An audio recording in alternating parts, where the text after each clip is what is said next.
நம்ம டெய்லி நடக்கிறோம், பார்க்குறோம், பேசுகிறோம், என் வாய் அசையுது. அது எல்லாத்துக்குமே எது நமக்கு ஹெல்ப்ஃபுல்லாக இருக்குதுன்னு பார்த்தீங்கன்னா, மசில்ஸ் தான் ஹெல்ப்ஃபுல்லாக இருக்குது. நம்ம பாடியிலே 650 மசிலுக்கு மேலே இருக்குது. அந்த மசில்ஸை நம்ம 3 டைப்ஸாக கிளாஸிஃபை பண்ணுறாங்க. ஒன்று ஸ்மூத் மசில்ஸ். ஸ்மூத் மசில்ஸ்னால் இன்டர்னல் ஆர்கன்ஸ், பாடிக்கு உள்ளே இருக்கிற எல்லா மசிலுமே அது ஸ்மூத் மசில்ஸு. இன்னொன்று கார்டியாக் மசில். அது கண்டினியூஸாக ரன் ஆகிட்டே இருக்கணும். அதனால் டயர்ட் ஆகாத மசில் தான் கார்டியாக் மசில். அதுனா நம்ம ஹார்ட்டில் இருக்கிறது அந்த மசில். இன்னொன்று என்னென்னா ஸ்கெலிட்டல் மசில். ஸ்கெலிட்டல் மசில்னால் எந்தெந்த மசில்லாம் நம்ம போனோட அட்டாச் ஆகிருக்கோ அது எல்லாமே ஸ்கெலிட்டல் மசில். அந்த மசில் மசில் பல்க்லேருந்து போனோட அட்டாச் ஆகும்போது டெண்டானால் அது சேஞ்ச் ஆகி அது மேலே தான் போய் அட்டாச் ஆகும். நார்மலாக மசில் போய் அட்டாச் ஆகாது. மசிலோட இன்னொரு ஃபார்ம் தான் டெண்டான். ஒரு ஹோல் மசில் சின்னதாக மாறி டெண்டானாக மாறி போய் தான் போனில் அட்டாச் ஆகும். இந்த மசில்லாம் எப்படி உருவாயிருக்கும்னா ஒரு குரூப் ஆஃப் எலாஸ்டிக் மாதிரி தான். நம்ம லப்பர் பேண்டை எல்லாத்தையும் ஒன்றா மிங்கிள் பண்ணி நம்ம ஸ்ட்ரெச் பண்ணால் அதில் எப்படி எலாஸ்டிசிட்டி இருக்கோ அதே மாதிரி தான் ஒவ்வொரு மசில் ஃபைபரும் ஒவ்வொரு எலாஸ்டிக் மாதிரி. அது குரூப் ஆஃப் எலாஸ்டிக் சேர்ந்தது தான் மசில் பண்டில் அப்படின்னு சொல்லுவோம். இந்த மசில் ஃபைபர்ஸ் எல்லாம் அதுக்கு எனர்ஜி தேவை. எனர்ஜி எப்படி கிடைக்குது அப்படின்னு பார்த்தா பிளட் வெசல்ஸ், ஒவ்வொரு மசில்லையுமே பிளட் வெசல்ஸ் இருக்கும். அதே மாதிரி அந்த மசில் கான்ட்ராக்ட் ஆகணும் அப்படிங்கிறதுக்கு ஒரு எலக்ட்ரிக்கல் சிக்னல் தேவை. அந்த எலக்ட்ரிக்கல் சிக்னல் எங்கேருந்து வந்தால் நர்வஸ் சிஸ்டத்துலேருந்து வரும். Nervous system and blood supply system அப்படின்னு பார்த்தா நம்ம ஒரு வீடு இருக்குன்னா ஒரு வீட்டுக்கு வாட்டர் சப்ளை தேவை. அதே போல் தான் ஒரு பைப் லைன் தான் பிளட் வெசல்ஸ்.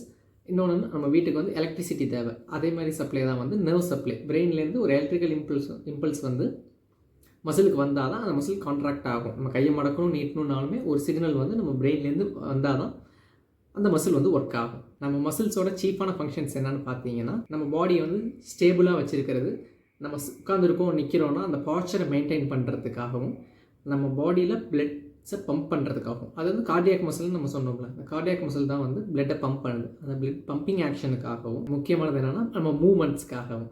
நம்ம கையை அசைக்கணும், கால் அசைக்கணும், எதுவாக இருந்தாலும் அது மசில் தான் ஹெல்ப் பண்ணுது. இப்போ நம்ம என்ன பார்க்க போகிறோம்னா டெண்டான் பற்றி பார்க்க போகிறோம். ஒரு மசில் போனில் போய் அட்டாச் ஆகிற இடம் பேர் தான் டெண்டான்னு சொல்லியிருந்தேன். அந்த டெண்டான் எதனால் ஏற்பட்டிருக்குன்னு பார்த்தீங்கன்னா கனெக்டிவ் டிஷ்யூஸ்னால் ஆகிருக்கும். இப்படி மசில் எலாஸ்டிக் டிஷ்யூஸ்னால் ஆயிருக்கு அப்படின்னு சொல்லியிருந்தோம். அதே மாதிரி டெண்டான்ங்கிறது கனெக்டிவ் டிஷ்யூஸ்னால் ஆகிருக்கும். மசில் அளவுக்கு அதுக்கு எலாஸ்டிசிட்டி இருக்காது, அது கொஞ்சம் ரிஜிடாக தான் இருக்கும். நம்ம மூமெண்ட்ஸ்லாம் எதில் நடக்குதுன்னா மசிலில் தான் நடக்கும், டெண்டானில் நடக்காது.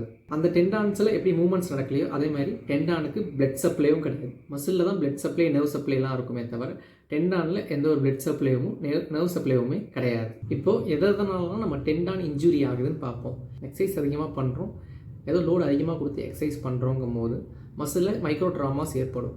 ஆனால் மசிலில் பிளட் வெசல்ஸ் நிறையா இருக்கிறதுனால ஹீலிங் அண்ட் ரெக்கவரி ஸ்பீடாக இருக்கும். பட் டெண்டானில் எந்த ஒரு பிளட் சப்ளைவும் இல்லாத காரணத்தினால அங்கே ஹீலிங் நடக்கிறது இல்லை. ஸோ டெண்டான் டேமேஜ் ஆனால் ஹீல் ஆகிறதுக்கு ரொம்ப டிலே ஆகும், ஆர்எல்ஸ் டெண்டான் ஹீலே ஆகாமல் கூட போகலாம்.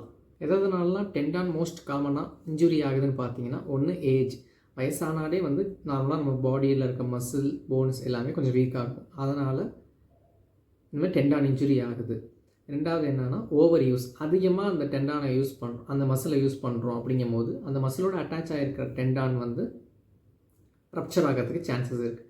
மூணாவது என்னென்னா பேட் பாஸ்டர். நம்ம குனிஞ்சு இருக்கிறோம் அப்படிங்கும் போது நமக்கு ஷோல்டர் இம்பீச்மெண்ட் ஏற்படலாம். அதுமாரி பாஸ்டர் கரெக்டாக இல்லாததுனால மற்ற இன்ஜுரிஸ் கூட டெண்டான் மேலே ஏற்படலாம். மோஸ்ட் காமனாக எந்தெந்த டெண்டான்லாம் அஃபெக்ட் ஆகுதுன்னு பார்த்தீங்கன்னா எக்ஸ்டென்சார் கார்பி ரேடியாலிஸ், எல்லாருக்கும் தெரிஞ்சது தான் டென்னிஸ் எல்போ. அதான் எக்ஸ்டென்சார் கார்பி ரேடியாலிஸ் டெண்டான் ரப்சர் ஆகிறது. ரெண்டாவது அதிகமாக என்னென்னா ஷோல்டர் இம்பீச்மெண்ட், அது ரொட்டேட்டார் கஃப் இன்ஜுரி. இது சுப்ராஸ்பினிட்டஸ் டெண்டான் மேலே டேமேஜ் ஆகிறது.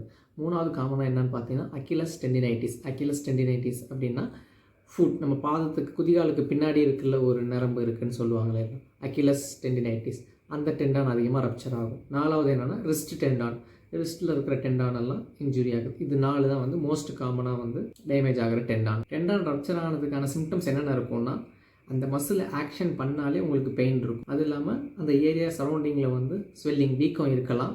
மூணாவது ரெட்னஸ், அந்த ஸ்கின் கொஞ்சம் ரெட்டிஷாக சேஞ்சஸ் இருக்கலாம். அதுமாதிரி கண்டினியூஸ் அந்த மசிலுக்கு மூவ்மெண்ட் கொடுக்கலனாலுமே கண்டினியூஸாக அந்த ஏரியாவில் உங்களுக்கு பெயின் இருந்துக்கிட்டே இருக்கும். ஏன்னா மினிமல் மசில் கான்ட்ராக்ஷன் இருக்கிறதுனால அந்த மினிமல் பெயின் இயர்லி ஸ்டேஜ்லேயே நீங்கள் கண்டுபிடிச்சிட்டிங்கன்னா நம்ம அதை ரெக்கவரிக்கு கொண்டு வரது ரொம்ப சிம்பிள்.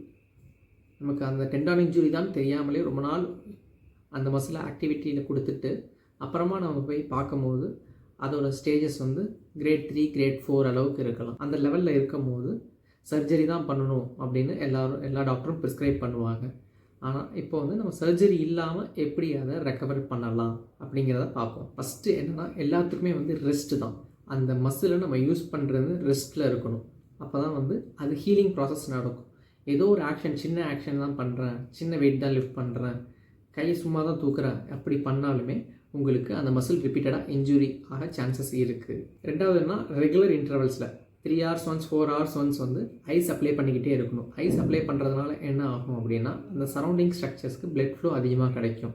இதனால் அது ஹீலிங் ஆகிறதுக்கு சான்சஸ் நிறையா கிடைக்கும் நமக்கு. தேர்ட் என்னென்னா ஒரு ஃபிசியோதெரபிஸ்ட்கிட்ட போய் ப்ராப்பரான பாஸ்டர், ப்ராப்பராக எப்படி வந்து அந்த இன்ஜுரியை ப்ரொடெக்ட் பண்ணுறது, என்னென்ன எக்ஸசைஸ் பண்ணலாம், என்னென்னலாம் அவாய்ட் பண்ணணும், எந்தெந்த பொசிஷன்லாம் மெயின்டைன் பண்ணணும், எந்தெந்த பொசிஷன்லாம் மெயின்டைன் பண்ணக்கூடாதுன்னு ஒரு ப்ராப்பர் கைடன்ஸ் வாங்கி ஹீலிங்கிறது உங்களுக்கு கொஞ்சம் ப்ராப்பராக நடக்கும். இப்போ ரீசெண்ட் டைம்ஸில் இருக்க அட்வான்ஸ் மெத்தட் என்னென்னு பார்த்தீங்கன்னா extra corporeal shock wave therapy.